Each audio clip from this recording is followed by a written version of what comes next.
Acne किस किस तरह की होती है? क्या एक्ने टीनेज में ही होती है या बाद में भी हो सकती है? क्या एक्ने स्पाइसी फूड, अचार और जंक फूड से बढ़ता है है? कि अगर आपको एक्ने हो रही है तो आप अनहाइजीनिक हो, ऑयली फूड छोड़ दिया, चॉकलेट खाना छोड़ दिया और हमारा एक्ने ठीक हो जाएगा। अबाउट 70-80% लोगों को एक्ने निकलती है। उनका हर फोड़ी हुई फुंसी उनके चेहरे पे एक परमानेंट निशान छोड़ जाती है। हल्दी जो है उसमें एंटीबायोटिक प्रॉपर्टीज होती है, वहाँ पे इन्फ्लेमेशन को कम करती है। टीनेज होती है उस समय बहुत सारे हार्मोनल चेंजेस आते हैं, निश्चित रूप से इसका फर्क होता है।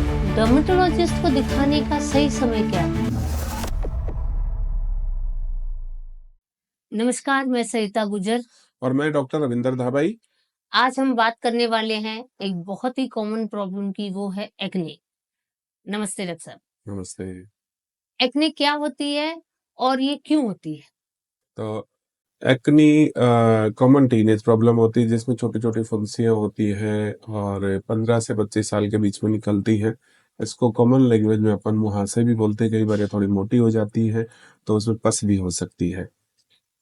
तो कुल मिलाकर ये उम्र के हिसाब से 15 से 25 साल के बीच में निकला करती है।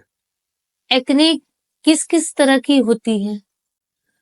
एक्नी को हम डिवाइड कर सकते हैं उसकी सीवियरिटी के हिसाब से, जैसे मैंने कहा कि बहुत छोटे-छोटे दाने से होते हैं, कोमिडोन्स होते हैं, व्हाइट हेड्स और ये ब्लैक हेड्स। तो ये जो छोटी फुंसियाँ होती है वो होती है ग्रेड 1 एक्ने। और इसमें फिर नोड्यूल्स हो सकते हैं, मोटी फुंसियाँ हो सकती है, उनमें पस भी हो सकती है। और कई बार होती है कि पस जो मोटे नोड्यूल्स होते हैं आपस में मिल जाते हैं, वो पस से भर जाते हैं, जो नोडुलोसिस्टिक एक्ने होती है। तो कुल मिलाकर ग्रेड 1 तो बहुत छोटी फुंसियाँ होती है, उससे लेकर ग्रेड 5। तो ये एक स्पेक्ट्रम होता है डिजीज़ का, तो ये अलग-अलग टाइप्स की होती है। क्या एक्ने टीनेज में ही होती है या बाद में भी हो सकती है? देखिए, कॉमनली ऐसा होता है कि एक्ने जो है टीनेज में ही होती है, तो रूटीन में जैसा अपन समझ सकते हैं कि 15 से लेकर 25 साल तक निकलती है। और मैं ये समझता हूँ कि ऑलमोस्ट 3/4 यानी अबाउट 70-80% लोगों को एक्ने निकलती है। तो इसका हम अगर डिजीज़ नहीं मानकर एक फिजियोलॉजिकल चेंज, जैसे बच्चे बड़े होते हैं उनमें जो परिवर्तन आते हैं शरीर में, जैसे लड़कों के मूंछें आनी शुरू हो जाती हैं और लड़कियों के शरीर में चेंज आता है, उसी तरह से हम इसको मान सकते हैं कि उसी टाइम पे बहुत सारे लोग होते हैं, बहुत कम लोगों से ऐसे होते हैं जिनके कोई एक्ने नहीं होती, बल्कि अधिकतर लोगों के छोटी-छोटी फुंसियाँ पीठ पर भी हो सकती हैं और चेहरे पर भी हो सकती हैं और अपर बैक पर भी होती है। इसमें हार्मोन प्रॉब्लम्स का भी कोई रोल है क्या? देखिए हाँ, निश्चित रूप से जब बच्चे बड़े होते हैं यानी कि एडोलसेंट एज एज होती है, टीनेज होती है, उस समय बहुत सारे हार्मोनल चेंजेज आते हैं, निश्चित रूप से इसका फ़र्क होता है।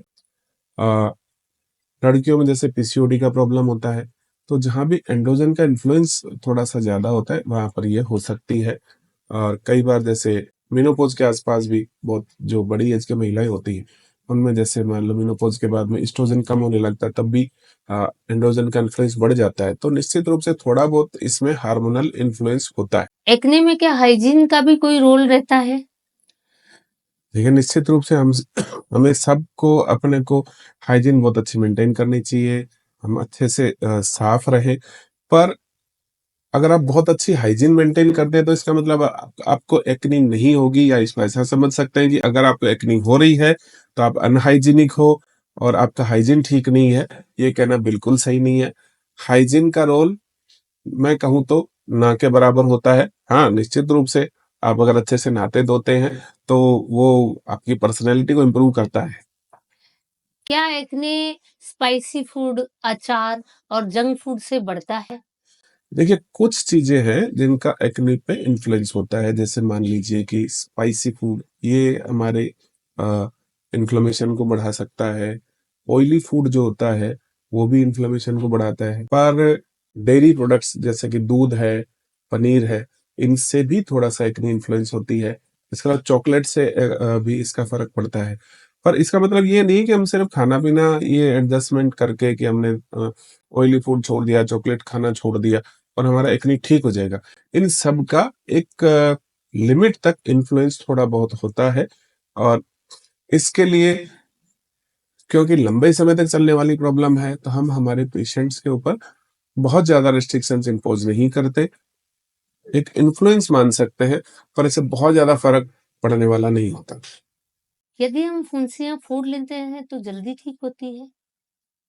देखो, एक्ने का ऐसा होता है कि कोई भी फुंसी को अगर हम फोड़ते हैं तो उसकी पस निकल जाती है, इन्फ्लेमेशन कम हो जाता है, पर ये ट्रीटमेंट का तरीका तो नहीं हो सकता। इसका बहुत बड़ा नुकसान एक्ने के ट्रीटमेंट में ये होता है कि जब हम फुंसियों को फोड़ते हैं तो वहां पर आपके स्कार बन सकता है, निशान बन सकता है। तो कई बार हमारे बहुत सारे पेशेंट होते हैं जिनके कंपल्शन होता है कि वो फुंसियों को बार-बार फोड़ लेते हैं और इसकी वजह से उनको लगता है कि फुंसियाँ जल्दी ठीक हो रही हैं। पर वो ये चीज़ भूल जाते हैं कि उनका हर फोड़ी हुई फुंसी उनके चेहरे पे एक परमानेंट निशान छोड़ जाती है। तो एक्ने आप अगर उसको फोड़ते हैं, उससे जल्दी ठीक नहीं होने वाली, एक्ने आपके ट्रीटमेंट लेने से ही ठीक होती। टाइम बिंग आपको थोड़ा-सा लग सकता है कि ये ठीक हो रही है, पर अल्टीमेटली वो नुकसान करती है। नेचुरल रेमेडीज है जैसे एलोवेरा, हल्दी, मुल्तानी, क्या एक्ने ठीक करने में इसमें कोई रोल है? अ, नेचुरल रेमेडी जैसे मुल्तानी मिट्टी होती है, वो थोड़ी ड्राई होती है, स्किन को ड्राई करेगी। आपकी ऑयली स्किन में उसका अच्छा इम्प्रूवमेंट हो सकता है। हल्दी जो है, उसमें एंटीबायोटिक प्रॉपर्टीज होती है, वो आपके इन्फ्लेमेशन को कम करती है और आपके इन्फेक्शन को भी थोड़ा-सा कंट्रोल कर सकती है। इसके अलावा एलोवेरा एक सूदिंग जेल की तरह काम करता है, वो भी इन्फ्लेमेशन कम करता है। पर they can not be the proper treatment. ये आपको कुछ समय के लिए कंफर्ट दे सकते हैं, पर ये ट्रीटमेंट का पार्ट नहीं हो सकते। ये आपको कुछ देर के लिए आपको सूदिंग आपको फील हो सकता है, आपकी ऑयली स्किन इंप्रूव हो सकती है, but that can not be the part of the treatment.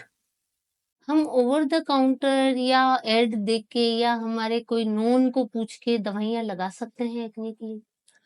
देखिए, अगर आपकी थोड़ी बहुत फुंसियाँ हो रही हैं, तो ओवर द काउंटर आपको डॉक्टर को नहीं दिखाना कुछ समय के लिए, तो बेंजोल पेरोक्साइड 2.5% की ऑइंटमेंट बहुत सारी मिल जाती है, उनको आप लगा सकते।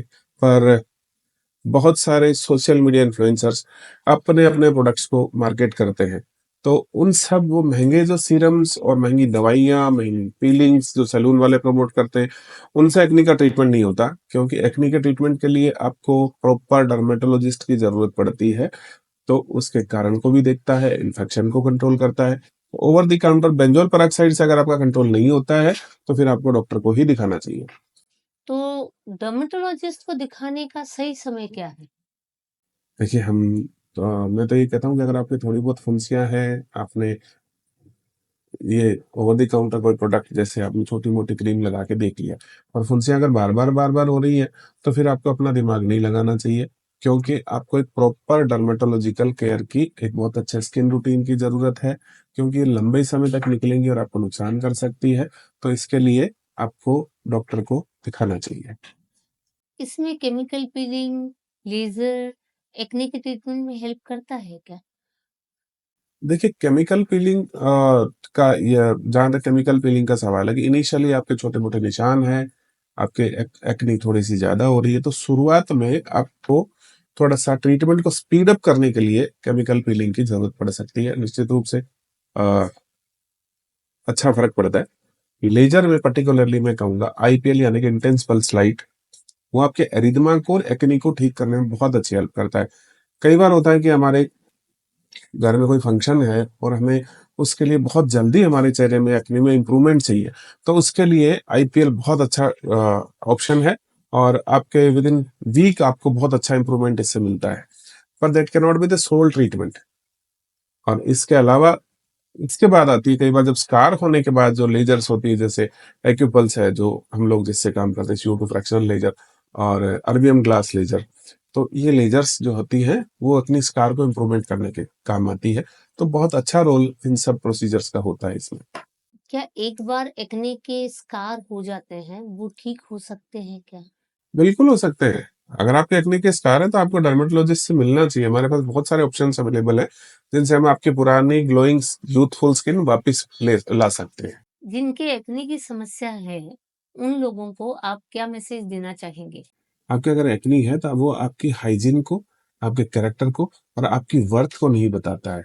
ये एक तरह की कंडीशन है, जिसका प्रॉपर तरीके से अगर हम ट्रीटमेंट लेते हैं, तो हम इसको ठीक कर सकते हैं। तो इसके लिए कॉन्फिडेंस लूज़ करने की ज़रूरत नहीं है। ये किसी भी तरीके से ये आपको कॉन्फिडेंस लूज़ करने की ज़रूरत नहीं है। आप बहुत अच्छे आप डर्मेटोलॉजिस्ट से संपर्क कीजिए और ये बहुत आराम से ठीक होने वाली चीज़ है और इसमें बहुत सारे परहेज़ भी नहीं करने होते। तो कुल मिलाकर ये बहुत ही आराम से कंट्रोल होने वाली समस्या है, निश्चित रूप से लंबे समय तक चलती है, इसके लिए आपको देखभाल की ज़रूरत पड़ती है। आज हमने डॉक्टर धाबाई से एक्ने के बारे में विस्तार से जाना। अगली बार हम और कोई बीमारी के बारे में चर्चा करेंगे। धन्यवाद डॉक्टर साहब। नमस्ते। नमस्कार।